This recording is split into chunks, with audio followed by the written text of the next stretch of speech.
전 세계에서 이 방송과 함께하는 모든 분들을 많이 많이 사랑하고 축복합니다.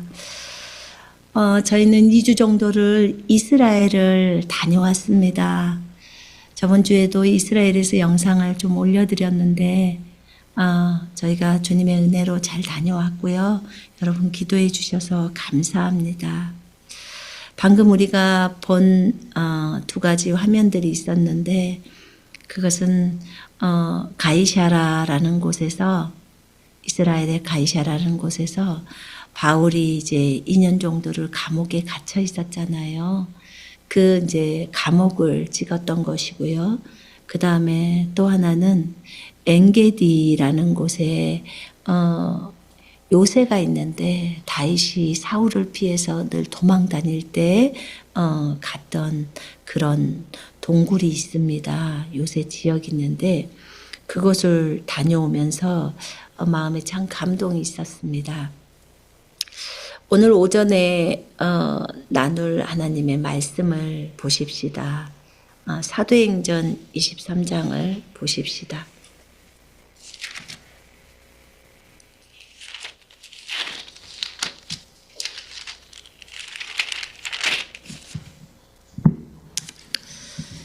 사도행전 23장에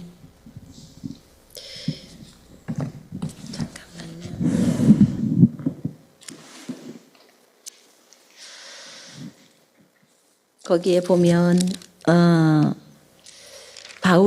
사도 바울이 이제 본인이 이제 아시아에서의 사역을 마치고 그 한 사람 드로피모라는 사람을 데리고 이렇게 이제 시내에 있었나 봐요. 예루살렘 시내에. 그런데 그것 때문에 사람들이 바울이 이제 성전으로 사람을 데리고 왔다는 것 때문에 바울을 오해하고 바울을 때리고 또 복동을 일으키고 하는 그런 장면들이 나옵니다. 근데 그렇게 그럴 때 23장에 거기 보면 11절에 그날 밤에 주께서 바울 곁에 서서 이르시되 담대하라 네가 예루살렘에서 나의 일을 증언한 것 같이 로마에서도 증언하여야 하리라 하시니라. 이렇게 이제 말씀이 나옵니다. 여러분 우리가 바울의 삶을 너무나 잘 압니다. 바울 서신을 보고 또 사도행전을 보면 그가 얼마나 하나님 앞에서 최선을 다해서 걸어갔다는 사실을 여러분과 저는 알 것입니다. 성경을 보는 사람이라면 정말 죽도록 충성하는 그의 모습을 봅니다. 그러기 전에 바울은 교회를 핍박했던 사람입니다. 그래서 자기가 죄인 중에 괴수라고 말했고 그런 자기가 이렇게 하나님의 큰 은혜를 입은 자라고 고백을 합니다. 그가 다메섹 도상에서 주님을 만나고 변화된 삶을 살죠. 그리고 진정으로 하나님의 아들 예수 그리스도는 정말 그분이 참 메시아다. 우리가 이단이라고 생각했던 그였는데 그가 진정으로 하나님의 아들이고 메시아다라는 것을 이제 그가 알게 되고 발견하면서 그리고는 그 메시아를 증거하기를 아주 기뻐합니다. 그 하나님의 아들을 증거하기를 아주 기뻐해서 지금의 터키 땅, 그 소아시아 7교회가 세워진 것이죠. 그 소아시아 또 전역을 돌면서 그리고 소아시아를 벗어나서 또 뭐 비두니아, 갈라디아 또 다른 지역들 골고루 길리기아 지방까지 그렇게 돌면서 그리고 나중에는 마게도니아랑 이런 유럽 쪽까지 고린도까지 아테네까지 다 돌면서 주의 복음을 증거하고 예수를 증거하기를 아주 기뻐하면서 그렇게 일들을 진행합니다. 이번에 가이사라라는 곳을 가서 그 헤롯 궁을 보게 되었어요. 헤롯 궁은 그 어디가 있냐면 바닷가에 있는데요. 지중해 바닷가에 있는데 그 헤롯 궁이 있는 그곳에 바울의 감옥이 있다는 거예요. 근데 제가 2017년도 그때쯤에 갔을 때는 사실 거기를 보지를 못했거든요. 그때는 이제 발굴이 안 된 상태인데 지금 제가 2017년도 12월에 갔으니까 꽤 됐죠, 시간이. 그래서 한 8년 정도 시간이 흐른 것 같은데 그러고 나니까 여기저기 발굴된 것들이 여러 가지가 있더라고요. 근데 이제 이렇게 보니까 이렇게 되어 있더라고요. 이르되 너를 고발하는 사람들이 오거든 네 말을 들으리라 하고 헤롯 궁에 그를 지키라 명하니라 라고 했어요. 이제 바울이 트로피모라는 그 사람을 데리고 그 성전에 가지 않았음에도 불구하고 사람들은 시내에서 바울이 그와 함께 에베소 사람이기 때문에 이방인이잖아요. 그와 함께 있는 것을 보고 이제 당연히 그가 데려왔을 거라고 생각을 합니다. 데려왔을 거라고 생각하기 때문에 이제 그 유대인들이 무리를 충동을 합니다. 충동을 해요. 그래서 바울을 잡고 때리고 그런 일들을 했습니다. 근데 여러분, 바울이 성전에서 정결례를 하고 있고, 그리고 그렇게 그 하나님의 언제나 뜻을 따라 가려고 했던 바울이잖아요. 그런 그가 이방인을 데리고 그 성전에 들어오겠습니까? 유대인이었고 유대인들 외에는 성전에 들어갈 수 없다는 것을 뻔히 알고 있는데, 그런데 이제 사람들은 그를 오해했고 그를 이제 죽이려고 작정을 한 거죠. 근데 이제 이 가이사라는 감옥에서 바울은 2년 동안 갇혀 있습니다. 사람들이 막 이 사람을 죽이려고 하기 때문에 가이사라의 그 총독이 벨릭스인데 바울을 그 벨릭스 있는 데로 보내려고 합니다. 이 유대에 있는 그 사람이. 그래서 왜냐하면 유대인들이 그 바울을 죽이기 전에는 먹지도 않겠다는 그런 작정을 하기 때문에 이러다가는 그 바울이 죽겠구나 이것을 알고 천부장이 이제 이 바울을 가이사라로 보내기로 작정을 합니다. 이것도 사실은 하나님의 은혜를 입은 거죠. 그지요? 그들이 매복해서 길에서 바울을 죽이면 끝나는 거 아니겠습니까? 근데 이렇게 하나님이 은혜를 베푸셔서 이제 이 벨릭스라는 총독에게, 가이사라 총독에게 보내기 위해서 바울을 데리고 갈 수 있는 병력들을 준비시키고 그렇게 하는 모습들이 지금 사도행전 23장에 나옵니다. 근데 제가 이제 그런 생각을 바울 서신을 읽으면서 예전에도 그런 생각을 해봤어요. 바울은 왜 2년 동안 감옥에 갇혀 있었을까? 바울이 풀어져 있었다면, 자유로웠다면, 감옥에 있지 않고 자유로웠다면, 그러면 더 많이 복음을 증거했을 것이고, 더 많은 일들을, 하나님의 일들을, 기적들을 나타냈을 것이고, 그랬을 텐데, 왜 바울은 시간을 낭비했을까? 왜 감옥에 하나님은 갇히게 했을까? 그리고 하나님의 일에 있어서 시간을 낭비하게 그렇게 하셨을까? 이게 이제 저의 질문이었어요.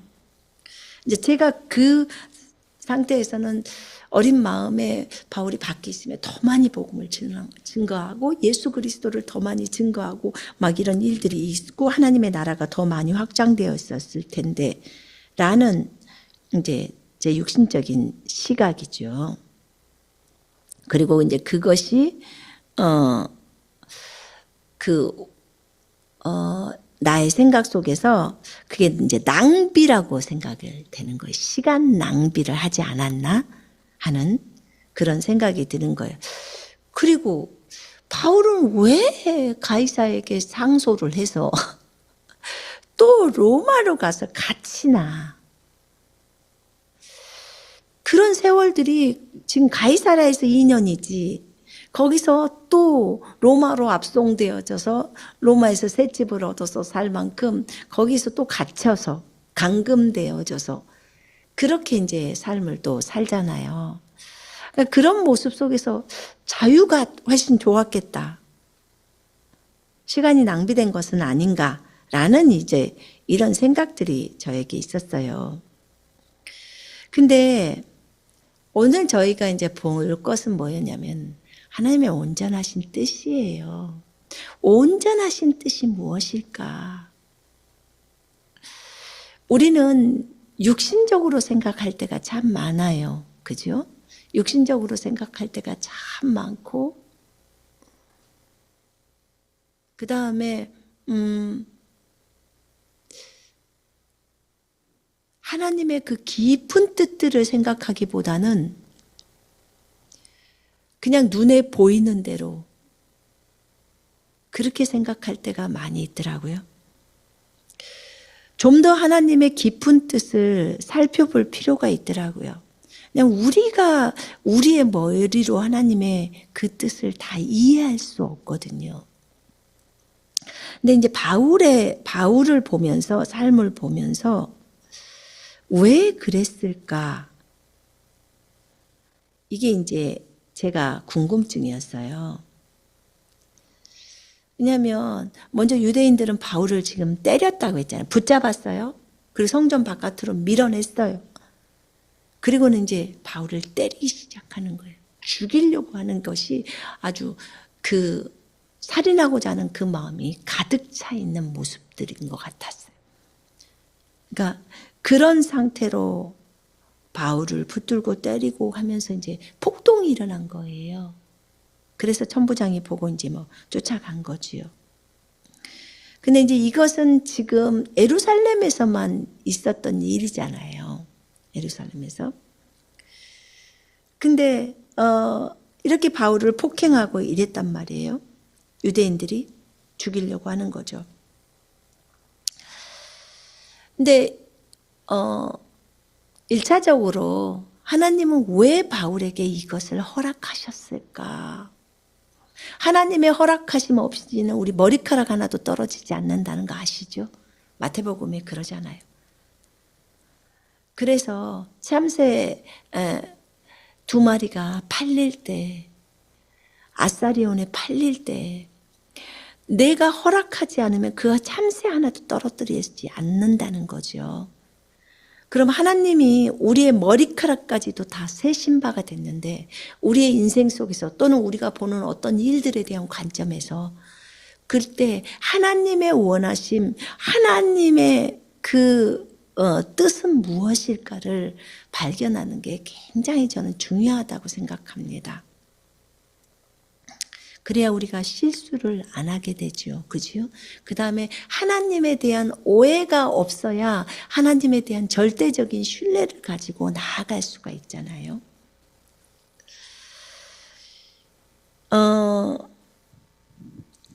보세요. 육신적으로 볼 때 유대인이 오해하고 폭행하고 고소했어요. 바울이 감옥에 갇혔어요. 왜 바울이 감옥에 갇혀서 이렇게 해야 할까? 1차적으로 볼 때는 육신적으로 볼 때는 유대인들이 그랬어요.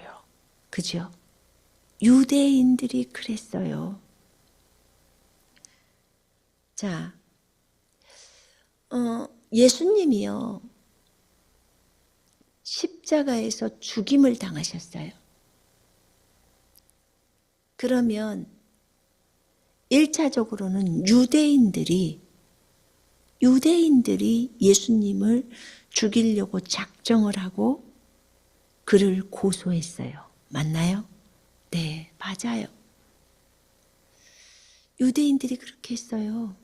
예수님을. 우린 정말 이해할 수가 없었어요. 왜냐하면 지금의 우리의 입장에서는 예수님이 하나님의 아들이시고 이런 걸 알았잖아요. 그러니까 왜 유대인들이 이걸 모를까?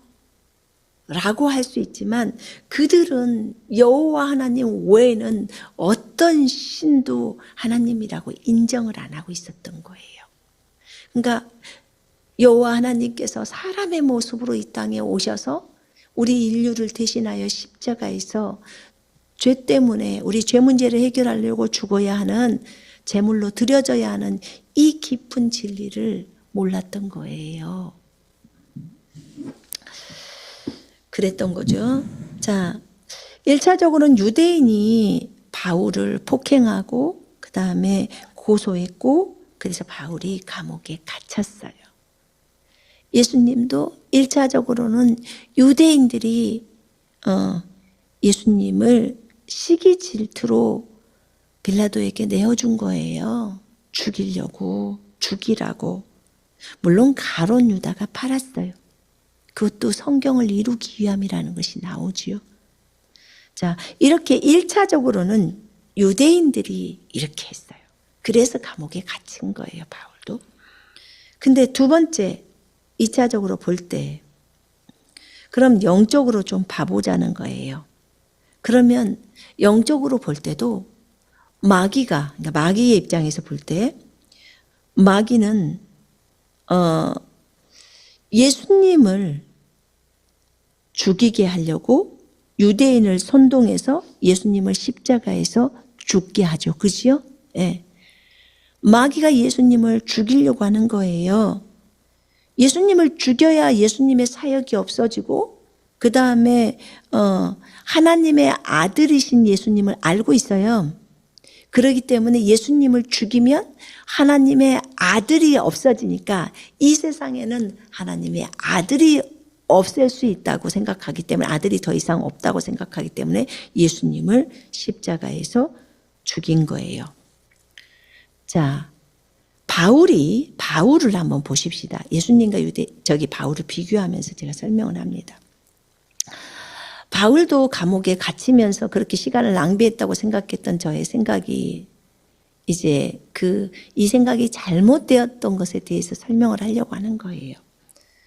그러면 마귀의 전략 가운데 있어서는 바울을 감옥에 가둠으로 더 이상 예수 그리스도를 증언하는 그 일이 없도록, 왜냐하면 예수님을 증언하면 계속 사람들이 예수님을 믿어버리니까 그분이 참 하나님의 아들이시고 메시아라는 것을 알기 때문에 그러기 때문에 바울을 감옥에 가둠으로 하나님의 사역을 못하게 하려고 하는 거예요. 하나님의 사역이 더 이상 번져가지 못하도록, 하나님의 나라가 확장되지 못하도록 하려고 감옥에 가두게 하려고 유대인들을 선동하는 거예요. 이게 마귀의 전략이에요.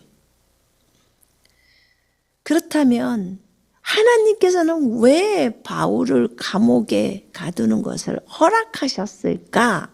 이게 이제 하나님의 온전한 뜻이죠. 그죠? 그렇다면 우리가 이런 부분들에 있어서 어떻게 받아들여야 하나? 왜 하나님께서는 예수님을 십자가에서 죽게 하셨을까? 이거잖아요. 예수님이 이 땅에 사셔서 더 많은 기적을 일으키고 더 많이 복음을 증거하고 더 많은 사람에게 가르침을 하고 더 오랫동안 많은 사람에게 영향을 끼쳤으면 더 좋았을 텐데 라고 생각을 하죠, 우리는.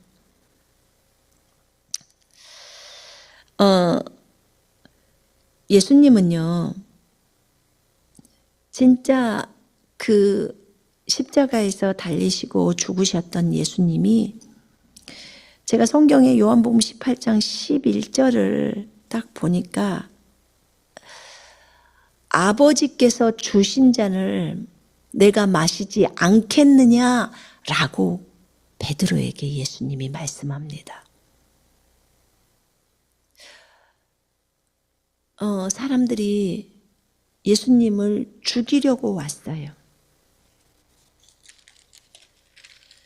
죽이려고 왔단 말이에요.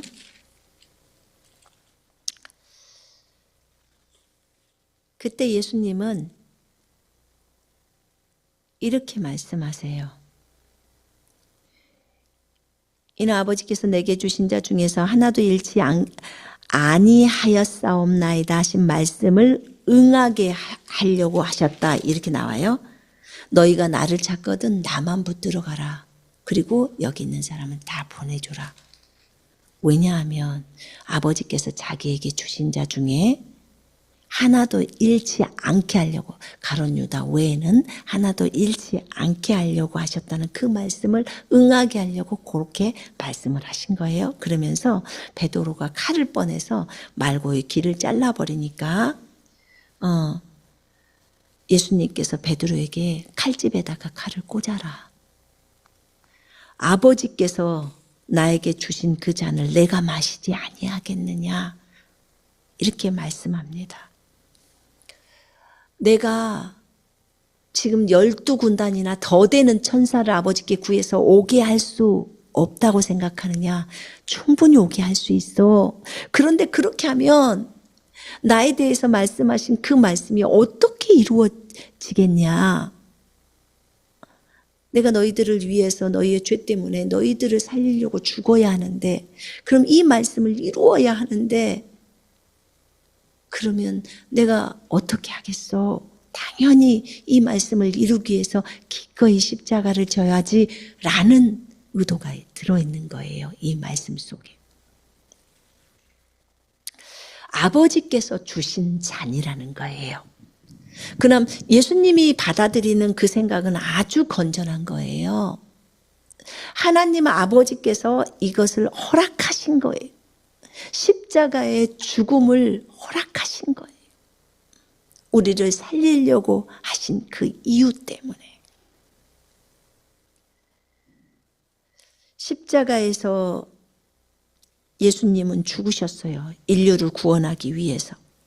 이사야 53장에 보니까 53장 10절에 거기에 그런 말씀이 나와 있죠.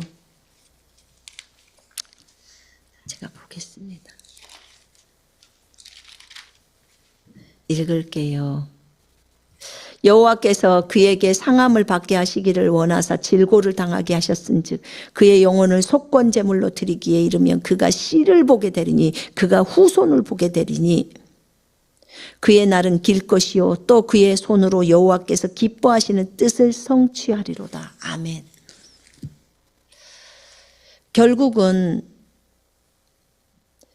우리 전 인류가 구원을 받게 되면 하나님의 아들들이 될 수 있기 때문에 예수님은 십자가에서 죽으심으로 자신의 씨를 본 거예요. 자신의 후손, 자신의 자손을 본 거예요. 그게 거듭난 그리스도인들이에요. 하나님의 자손, 예수 그리스도의 자손, 예수 그리스도의 씨, 그 하나님의 아들들이 우리들인데 우리들을 본 거예요. 한 사람 예수 그리스도 하나님의 아들만 죽이면 되겠다고 마귀는 생각했지만 예수님의 죽음을 통해서 너무나 많은 하나님의 아들들이 태어나 버린 거예요. 이게 하나님의 계획이에요. 이런 계획이 있기 때문에 예수 그리스도를 십자가에서 죽게 한 거예요. 또 예수님의 인생이 끝났다고 생각을 할지 모르겠지만 예수님의 인생은 계속 진행되는 거예요. 우리를 통해서. 예수님은 우리 속에 들어와 있어요. 예수님의 후손인 자손인 씨들 안에 들어와 계십니다. 그래서 예수님의 인생을 더 늘리고 계시는 거예요. 2000년 동안 예수님은 혼자 사셨으면 혼자 사시고 끝날 수 있었지만 예수님은 자신의 생명을 주님께 드리심으로 우리 인류를 위해서 제물로 드려지심으로 그분의 인생이 지금 2000년 동안 이 땅에서 우리를 통해서 지속되고 있는 거예요. 이게 나오잖아요. 그가 씨를 보게 되며 그의 날은 길 것이요. 그의 손으로 여호와께서 기뻐하시는 뜻을 성취하리로다. 아멘. 예수님의 사역과 인생이 계속해서 진행되어 가면서 예수님의 날이 길어지고 있는 거예요. 이것이 아버지의 뜻이었어요. 이 아버지의 뜻을 예수님이 알기 때문에 기꺼이 아버지가 주신 잔이 고난의 쓴 잔, 죽음의 잔이었죠. 근데 제가 처음 성경을 읽을 때 이해가 안 되더라고. 예수님이 살아있지 왜 죽었을까? 우리를 위해서 죽었다는 건 알지만 살아있으면 더 많이 기적을 일으키고 더 많은 사역을 했을 텐데. 그런데 주님께서는 후손을 일으키는 게 더 중요했던 거예요. 전 인류를 살려야 하는 게 더 중요했던 거예요. 이게 아버지의 온전한 뜻이었어요. 그럼 바울을 보십시다. 바울이 감옥에 갇히면서 로마까지 압송돼서 그렇게 로마의 감옥까지 갇히는 거예요. 그래서 마귀의 전략은 바울을 감옥에 갇혀서 더 이상 사역을 못하고 죽임을 당할 수 있도록 그렇게 생각을 한 거죠. 예수님을 못 증거하게. 그러나 하나님의 온전하신 뜻, 하나님은 왜 바울에게 이 감옥에 갇히는 이 긴 시간들을 허락했을까? 나가서 뛰면 더 많이 기적을 베풀고 했을 텐데 라는 것이 우리의 생각이었지만 주님의 생각은 달랐죠. 이런 사건들을 통해서 사도행전 23장 11절의 말씀을 이룬 거예요. 아까 말씀드렸죠.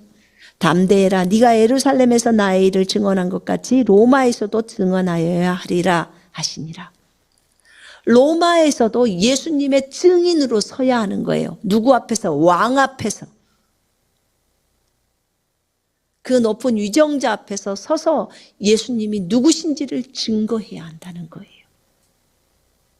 예수님은 왕이십니다. 예수님은 참 하나님이십니다. 예수님은 진정으로 이 지구에 오실 메시아이십니다를 얘기를 해야 하는 거예요. 예수님이 진정으로 믿는 자의 구주이시다고, 예수님을 믿으라고, 그렇게 왕 앞에서 담대하게 증거할 수 있는 자로 주님이 바울을 세우신 거예요. 왕에게 복음을 증거할 때 직접 제수면 왕 앞에 서기 때문에 별로 자기에 대해서 변호를 할 수 있잖아요. 그때 할 수 있도록 주님이 준비시킨 거예요. 그래서 하나님의 말씀을 이룬 거예요. 이 말씀을 이루게 하려고 그래서 바울이 감옥에 갇혀 있었던 거예요. 근데 이것에서 끝나지 않아요. 바울은 로마에서 복음을 계속 전했죠. 그지요? 그 셋집에 오는 사람들에게 복음을 증거했고, 바울은 가이사라에서도 그 총독의 눈에 은총과 호의를 입었어요.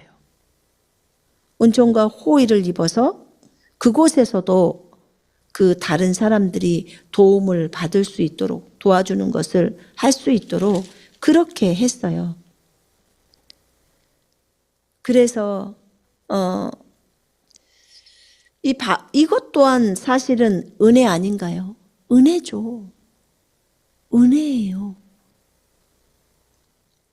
그래서 그가 감옥에 갇혀 있지만 사람들에게 복음도 증거할 수 있었고, 그 다음에 다른 사람들의 도움을 받을 수 있도록 그렇게 호의도 받았고요.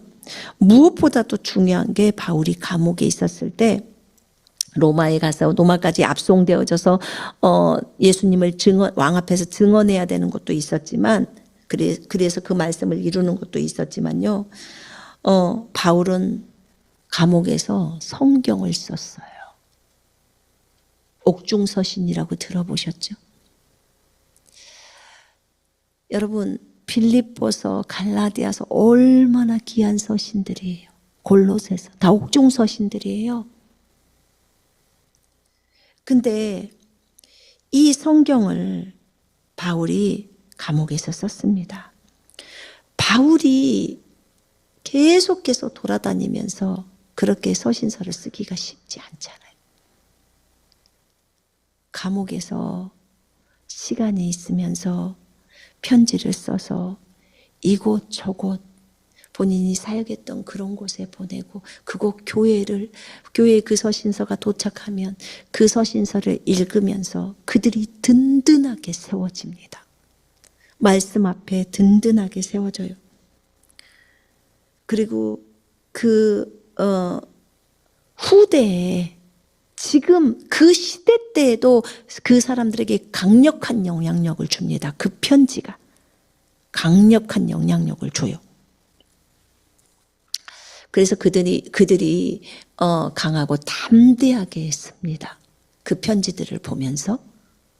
그런데 거기서만 끝났냐? 아니요. 2000년 동안 오늘에 이르기까지 2025년도까지 우리가 이 시대에 예수 그리스도를 믿고 있습니다. 그런데 우리가 바울 서신을 통해서 얼마나 많이 영적으로 자라갑니까? 그죠? 그리고 예수님이 어떤 분이신지 우리가 그리스도 안에서 또 어떤 자인지를 바울 서신을 통해서 우리가 너무 깊이 깨닫습니다. 우리를 진짜 강력하게 세워줍니다.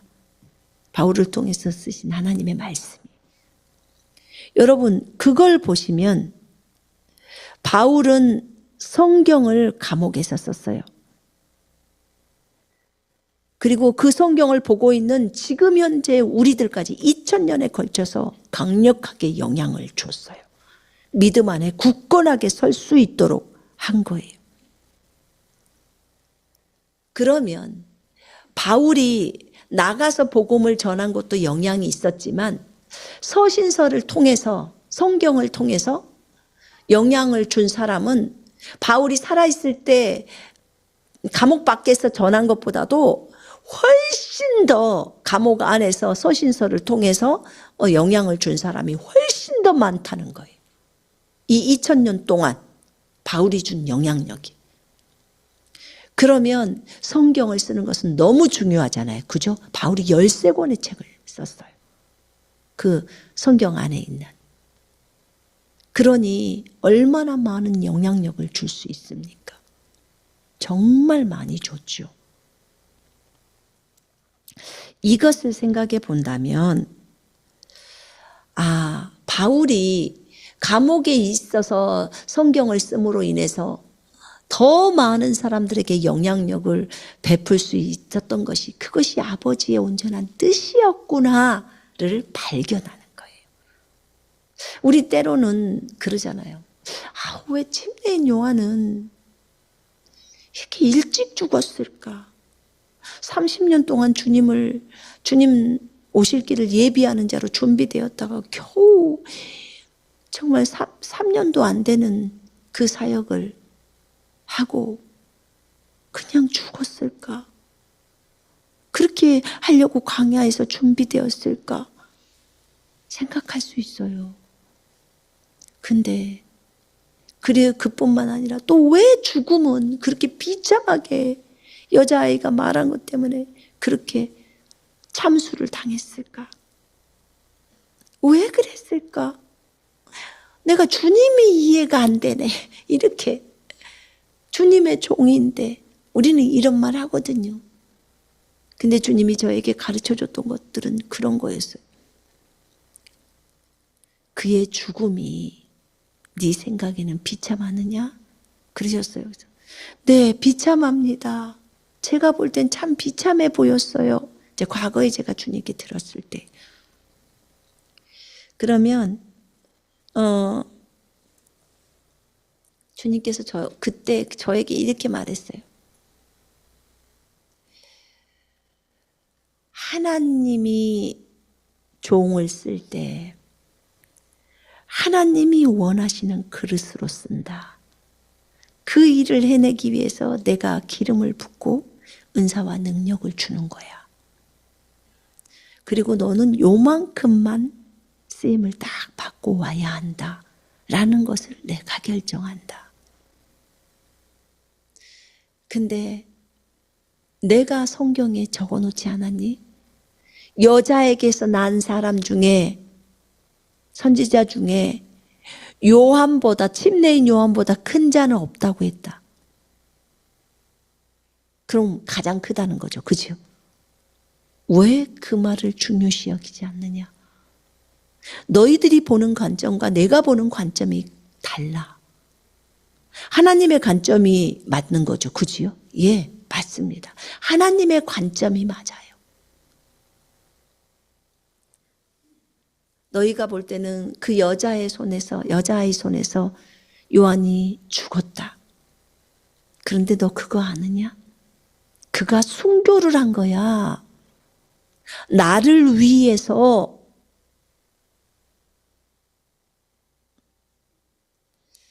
아, 그렇구나. 거기까지 생각을 못한 거예요. 그냥 여자의 말에 죽었다고 생각하는데, 침례인 요한은 목이 잘려서 주님 때문에 죽은 거예요. 그리고 그의 인생이 정말 깨끗하게, 거룩하게, 다른 허튼 그런 것이 없이 딱 주님이 시킨 부르심 완수하고 바로 떠난 거예요. 그래서 여자에게서 난 자 중에 침례인 요한보다 큰 자가 없는 거예요. 왜냐하면 주님의 오실 길, 예수 그리스도의 오실 길을 예비한 거예요. 이스라엘 백성들을 다 침례를 주므로 그의 왕을 받아들일 그것을 준비시킨 거예요. 그래서 이곳저곳에서 사람들이 몰려와서 자신의 죄를 자백하고 요단강에서 다 요한에게 침례를 받았던 거예요. 주의 오실 길을 예비하는 자들이. 그래서 주님의 오실 길을 예비하는 자들, 그들은 정말 귀한 사역을 감당하는 자들이. 마지막 때도 예수님 재림하십니다. 주님 오실 길을 예비하는 자들이 필요해. 초림 때만 필요한 게 아니라 재림 때도 필요해. 전 세계의 대추수를 감당해야 될, 그래야 주님이 오시잖아요. 이 왕국 복음이 온 세상에 전파되어야 그제야 끝이 온다는 거예요. 마태복음 24장. 그리고 예수님의 오심이 나오자. 그러면 그 역할들을 감당해야 될 사람들은 침례인 요한의 삶이 예수님의 오실 길을 담당하는 자들. 그들은 너무나 귀한 자들이. 오직 예수님의 오실 길, 오직 예수님만 흥하시고 우리는 망해도 된다는 거예요. 그분만 높여지면 된다는 거예요. 관심사가 그분밖에 없어요. 이런 사람을 그리스도의 신부라고 그래요. 그리스도의 친구, 요한을 친구라고 표현하죠. 자기 친구를 위해서 목숨을 버리는 자, 가장 큰 사랑을 한 자예요. 친구이신 예수 그리스도를 위해서 기꺼이 자신의 생명을 내어놓는 자, 주의 오실 길을 예비하는 자, 군사들이에요. 주님은 그런 침례인 요한을 너무 귀하게 보신 거예요. 여자 중에서 가장 큰 자라고 표현을 해요. 그는 그 일을 마치고 순교하고 떠났어요. 군사들도 주님의 그 일을 마치고 또 순교하겠죠. 기꺼이 예수님을 위해서 순교하라면 기쁘게 순교해버리고 가죠. 순교할 때 여자아이가 신고해가지고 목 잘려 죽었거나, 또는 굶어 죽었거나, 또는 누가 뭐해서 가족 식구 중에 누가 신고해서 목이 잘렸거나 창에 찔렸거나, 그렇게 해서 이래 죽나 저래 죽나 주님을 위해서 죽는 건 다 순교잖아요. 그죠? 이런 그 죽음도 주님이 너무 귀하다고 하세요. 근데 우리는 우리 입장에서만 늘 주님을 판단하는 것 같아요. 성경을 판단하고 있는 것 같아요.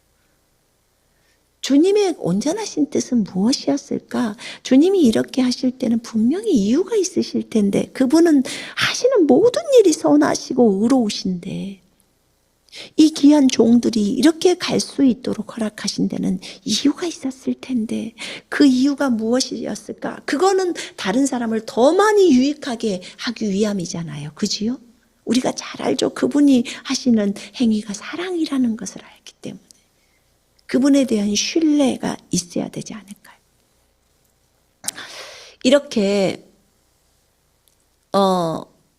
요한의 죽음을 통해서 그는 정말 주님 나라를 위해서 너무 귀한 일을 했고 주님은 이제 그 사역을 주님이 사역을 진행하셔야 되기 때문에 먼저 주의 오실 길을 예비했던 요한은 이제 올라가야 되는 거예요. 요한이 죽고 나서 예수님이 사역이 시작되기 때문에. 그래서 그 요한의 제자였던 안드레, 그 안드레가 예수님의 제자가 되잖아요. 그죠? 예. 요한의 제자들 중에서도 예수님께로 돌아온 제자들이 있었죠. 이렇게 바울은 옥중에서 이렇게 복음을 증거할 뿐만 아니라 거기 옥중에 갇혔을 때는 사실 복음을 증거하는 것이 더 부족했겠죠. 그러나 성경을 통해서 그 후대까지 복음을 증거하는 것이 너무나 많았던 것이죠. 이것이 하나님의 계획이었죠. 자, 그렇다면 다윗은 오늘 우리가 엔게디 요새를 아까 보여드렸어요. 저랑 남편이랑 사진 찍었는데 그 뒤에 폭포가 나오잖아요. 그것을 다윗의 폭포라고 했어요. 근데 그 엔게디라는 곳이요. 사무엘상 24장에 나와요. 사무엘상 24장에 제가 이제 그 엔게디에 갔는데요. 엔게디가 가보니까 되게 황량한 곳이었어요. 황량한 곳. 자 보세요. 다윗이 거기서 올라가서 엔게디 요새에 머무니라. 사울이 블레셋 사람들을 쫓다가 돌아오매 어떤 사람이 그에게 말하여 이르되 보소서 다윗이 엔게디 광야에 있더이다 하니 사울이 3,000명을 거느리고 다윗과 그의 사람들을 찾으러 들염소 바위로 갈새. 이제 길가에 양의 우리에 이른즉 굴이 있는지라 사울이 뒤를 보러 들어가니라. 다윗과 그의 사람들이 그 굴 깊은 곳에 있더니 다윗의 사람들이 이르되 보소서 여호와께서 당신에게 이르시기를 네가 원수를 네 손에 넘기리니 네 생각에 좋을 대로 그에게 행하라 하시더니 이것이 그날이니이다 하니 다윗이 일어나서 사울의 겉옷자락을 가만히 베니라.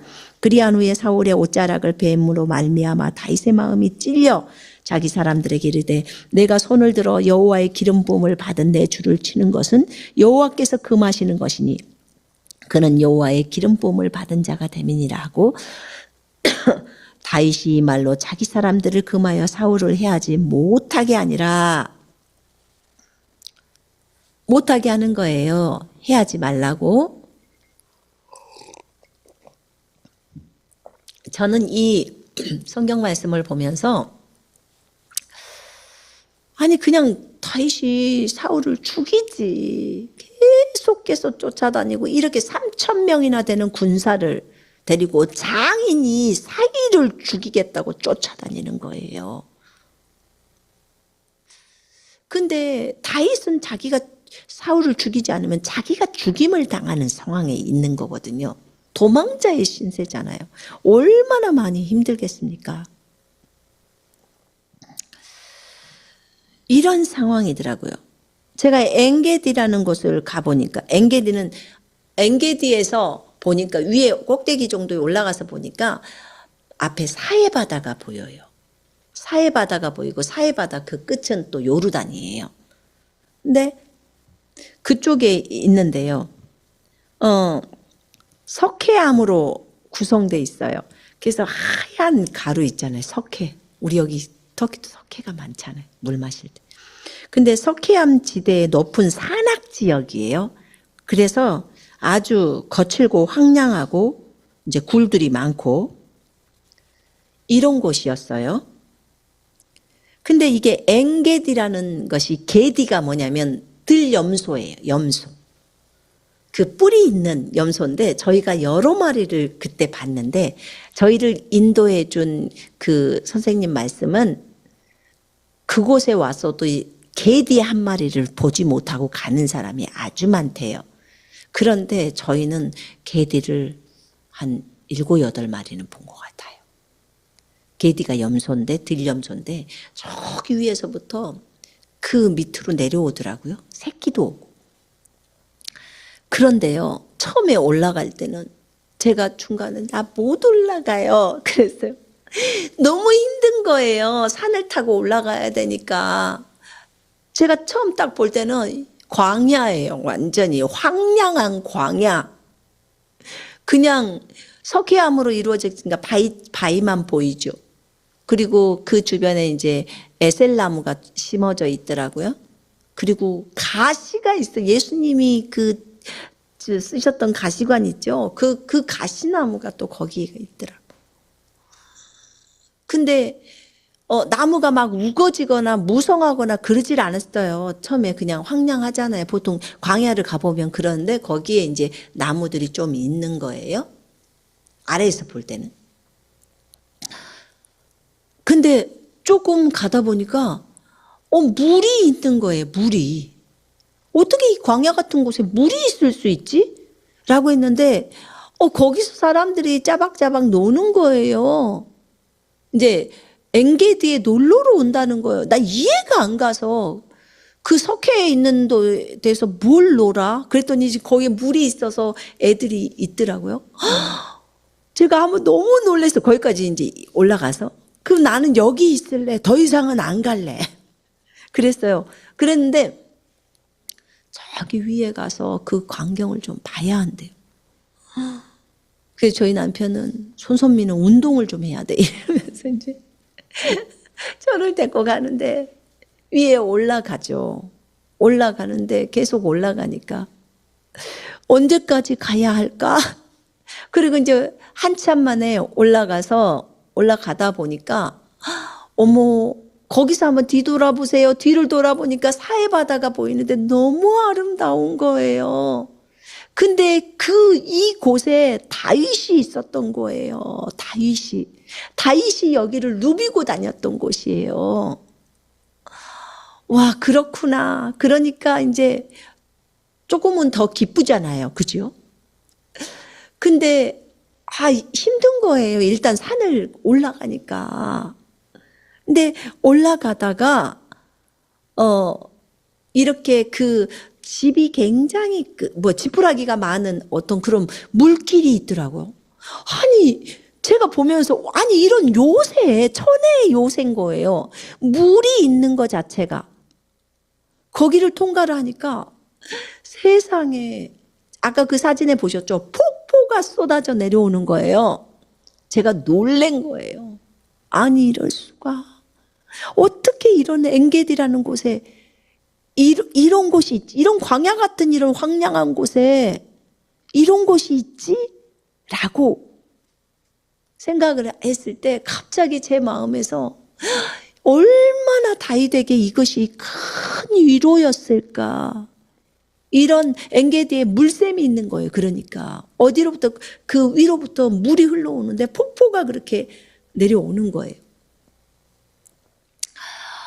다윗이 정말 많이 위로를 받았겠다. 제가 거기서 그래서 신발을 벗고 양말을 벗고 그 물에다 발을 담궜잖아요. 정말 제가 꼭 다윗이 된 기분이었어요. 정말 너무너무 도망자의 신세로 도망을 다니고 먼지 구덩이에 뒤집어 쓰고 그 동굴에서 있는데 물이 있는 곳에 오면 막 거기서 씻을 것이고 먹을 것이고 그 물이 없으면 동굴에서 그 광야에서 살 수가 없잖아요. 그 요새에서 살 수가 없잖아요. 왜냐하면 그곳까지 그 들염소 바위까지 지금 사울이 쫓아온 거예요. 물이 있어야 살죠. 그죠? 그래서 이 들염소 그 염소들이 저 산에서 막 발짝발짝 뛰면서 내려와가지고 그 시내가 흐르고 있는데 그곳에서 막 물을 먹는 거예요. 그래서 목마른 사슴 시내 물을 찾아 헤매이듯이, 이 찬양이요. 와, 진짜 이렇게 사슴들이, 염소들이 목이 말라서 이렇게 찾구나. 막 거기서 헐떡이면서 먹는 거예요, 물을. 하나님이 물을 주지 않았으면 이 동물들 다 죽잖아요. 우리 주님이 얼마나 선하시고 신실하신 분이신가, 그런 생각이 들었습니다. 그곳에서 게디도 보았죠. 자, 1차적으로는 왜 하나님이 다윗에게 이것을 허락하셨을까? 왜 죽이지 못하게 하셨을까? 왜 도망자로서 가게 하셨을까? 이런 삶을 허락하셨을까? 다윗이 잘못도 없는데. 1차적으로는 다윗은 장인인 사울이 사위인 다윗을 시기 질투로 죽이려고 하는 거잖아요. 왜냐하면 하나님께서 다윗을 사랑하시고 왕으로 기름을 부었잖아요. 왕으로 기름을 부었기 때문에 결국은 사울 왕국이 다윗에게 뺏길 것을 사울은 알았던 거예요.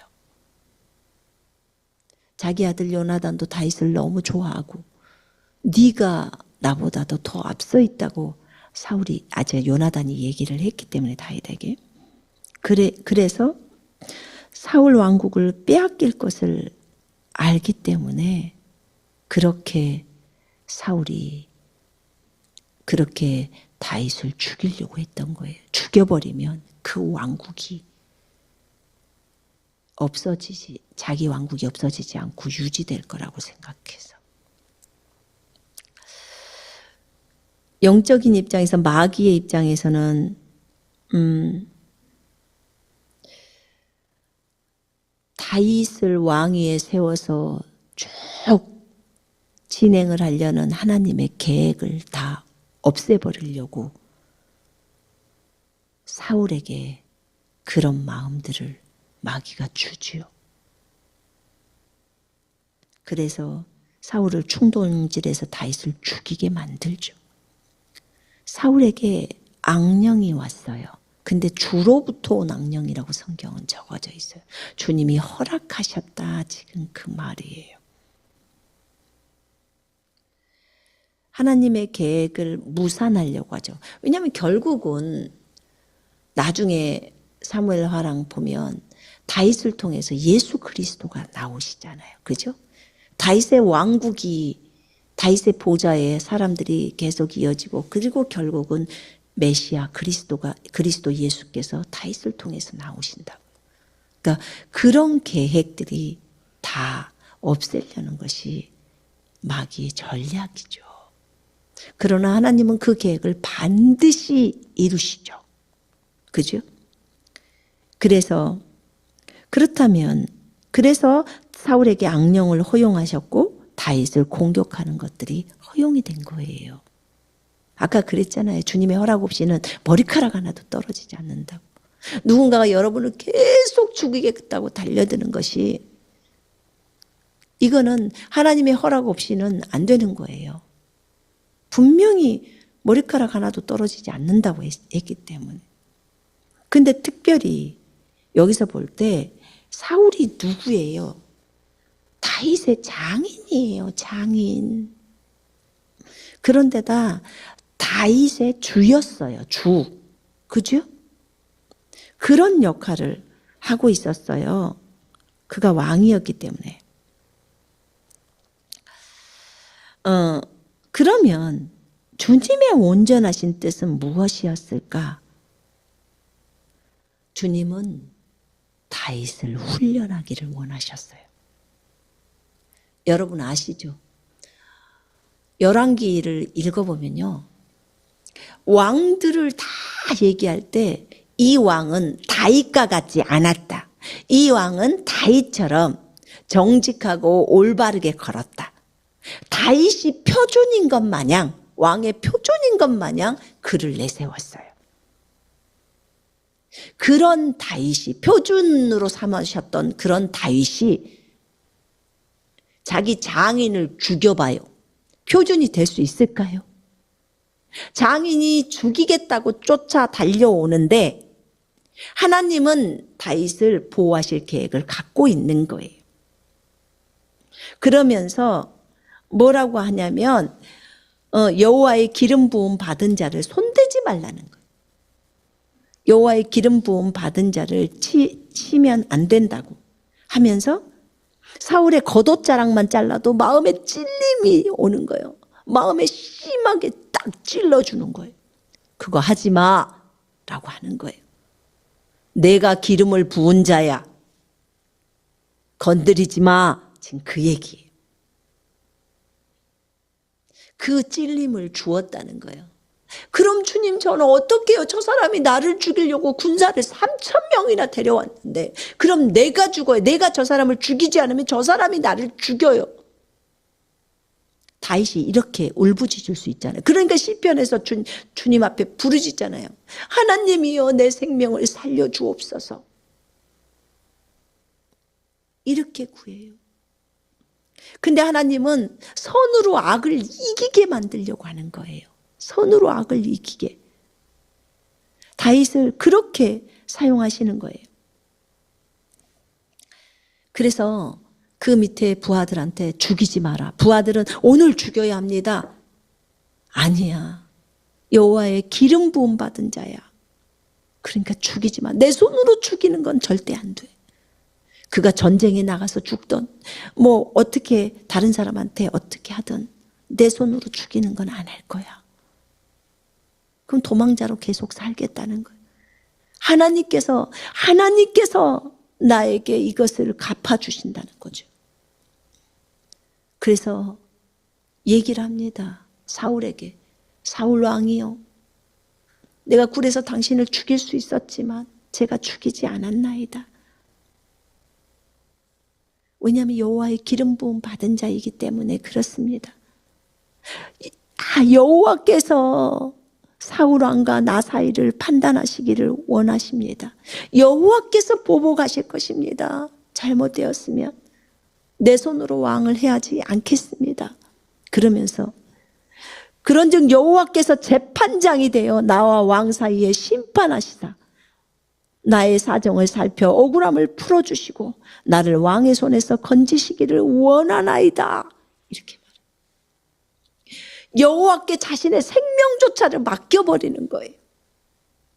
나는 살기를 원하지만 여호와께서 심판하시고 여호와께서 보복하시고 여호와께서 나의 억울함을 풀어주시고 나를 왕의 손에서 여호와께서 건져주시기를 원하나이다. 오직 여호와 하나님만을 의지하는 다윗의 모습을 보는 거예요. 오직 여호와를. 내가 너를 학대했어도 너는 나를 선대했구나 하면서 이제 사울이 얘기를 하죠. 네가 반드시 왕이 될 것을 내가 알고 있어. 그때 우리 집안에 우리 후손을 끊지 마라 라고 합니다. 여러분 이것을 보면서 하나님의 온전하신 뜻은 무엇이었을까요? 왜 하나님의 종인 다윗이 이런 맨날 요새에서 광야에서 삶을 살면서 여기에서 이 많은 세월들을 보내기 위해서 도망자로서 그렇게 했을까요? 일찍 이런 거 없이 사울을 처단해버리고 바로 왕권을 뺏어서 다윗에게 주셨으면 좋았을 텐데 주님 그렇게 하지 않았어요. 주님의 뜻을 알아야 돼요. 주님의 온전하신 뜻을. 주님은 다윗을 훈련했어요. 장차 예수님의 예표자로서 등장시킨 거예요. 다윗을 통해서 예수님이 오기 때문에 다윗이 그렇게 쉽게 죽지 않아요. 하나님은 알고 계시죠. 근데 다윗 자신이 자신의 지도자인 사울, 그 권위를 인정하게 한 거예요. 자기를 죽이려고 달려드는 그이지만 그 사울을 직접적으로 이렇게 보복하지 않게 하려고 하는 거예요. 하지 마. 전쟁은 주님께 속해 있기 때문에 내가 할 거야. 너는 나를 신뢰해. 지금 그거거든요. 사적으로 복수하지 않게 하는 거예요. 그리고 하나님이 세우신 권위잖아요. 그죠? 사울은 그때 왕이었으니까. 그래서 그 권위를 인정하고 그 모든 심판이나 판단을 다 여호와께 맡기라는 거예요. 다 여호와께. 네 생각으로 하지 말고 여호와께서 심판하시고 여호와가 다 판단하신다는 거예요. 네 생명조차도 그분께 맡겨. 이 과정 속에서 다윗은 하나님이 세우신 권위를 인정했어요. 모든 것을 여호와께 맡긴 거죠. 죽음 앞에서도 그런 거예요. 죽음 앞에서도 자신이 그를 죽이려고 하지 않았어요. 여러분, 열왕기를 읽다 보면요, 얼마나 많은 사람들이 왕들을 죽입니까? 그리고 지가 왕이 되고 또는 막 동생들을 다 죽이고. 왜 죽여야 되는데? 근데 주님은 다윗에게 그걸 못하게 한 거예요. 그래서 이렇게 자신을 죽이려고 하는 그 장인 앞에서 자기가 죽임을 당할 수밖에 없죠. 그런 데서도 다윗은 하나님이 말씀했잖아요. 주님의 기름 부음 받은 자를 손대지 마라. 그 말씀을 찔러주시고 하나님의 말씀을 경외하는 다윗을 보는 거예요. 네가 내 말을 지키니 하는 것을 보는 거예요. 다윗은 목숨을 걸고 그 말씀을 지키는 거예요. 자기 목숨을 생명을 내놓는 거죠. 이게 아버지의 뜻이었어요. 그래서 이스라엘 왕조에서 다윗 왕을 그렇게 이스라엘 사람들이 좋아하더라. 이번에 가보니까요, 다윗의 가묘가 있는데 거기 앞에서 그렇게 많은 사람들이 기도하면서 다윗 왕을 그렇게도 생각해요. 메시아가 다윗 왕과 같은 그런 사람이 나올 거라고 그렇게 기대하고 있어요. 참으로 좋은 왕이었다는 거. 물론 실수한 것도 있었지만 자신을 죽이려고 하는 그 사람조차도 죽이지를 않았다는 거죠. 그 주님의 주권을 인정했다는 거죠. 그래서 본으로, 왕들의 본으로 세워놨다는 거예요. 다윗을 볼 때 주님을 얼마나 찾는 다윗이잖아요. 사슴이 시냇물을 찾듯이 내 영혼이 주님을 갈망하나이다. 엔게디에 갔을 때 다윗이 그렇게 그 굴에서 빠져나와서 다시 그 요새로 올라갔다고 했는데 그 폭포를 보면서 얼마나 기뻤을까. 제가 이걸 생각했어요. 그가 얼마나 주님으로부터 위로를 받았을까. 주님 물이 있다는 것이 얼마나 감사합니다. 다윗의 마음을 위로해 주셨군요. 그렇대요. 그 요새에서, 그 광야 같은 곳에서 물이 폭포처럼 흘러나오는 그 샘을 그곳에다가 마련해 놓으셨더라고요. 정말 놀라웠어요. 제가 이스라엘을 보면서요, 가는 곳에 정말 샘이 없을 만한 곳에요. 그 히스기야가 그 수로를 팠다고 했잖아요. 그게 어디 샘이지? 기온샘이라고 하죠. 세상에 우리 그 허리까지, 그 허벅지 위에 허리까지 찰 만큼 거기를 쭉 지나서 가야 되는데 제가 처음 들어가다가 너무 차가워서 아니야, 난 빠꾸에서 저쪽으로 갈 거야. 그랬어요. 슬리퍼를 제대로 준비가 안 돼가지고 발이 꺾여져서 갈 수가 없었어요. 근데 보니까요. 어떻게 하나님이 이렇게 샘을 준비하셨지? 물이 나올 것 같지가 않는 곳이에요. 그런데 물이 폭포수처럼 흘러요. 그래야 예루살렘 성에 있는 사람들이 물을 마시고 살 수가 있기 때문에. 정말 놀랍더라고요. 하나님이 예비하신 땅. 정말. 이 엔게디를 보면서 진짜 우리 그 제주도의 천지연 폭포 막 이런 폭포 같았어요. 느낌이. 그렇게 떨어지는 그걸 보면서. 동물들에게 다 물을 주시고 사람에게 물을 주시고 다윗이 그 사울을 피해서 도망 다닐 때 먹을 물을 주시고 휴식을 할 수 있도록 씻을 물을 주시고 그러면서 나만 의지해라. 그렇게 다윗을 위로하면서 결국은 다윗이 진짜 성군이 되잖아요. 그래서 이스라엘 왕으로 추대를 받잖아요.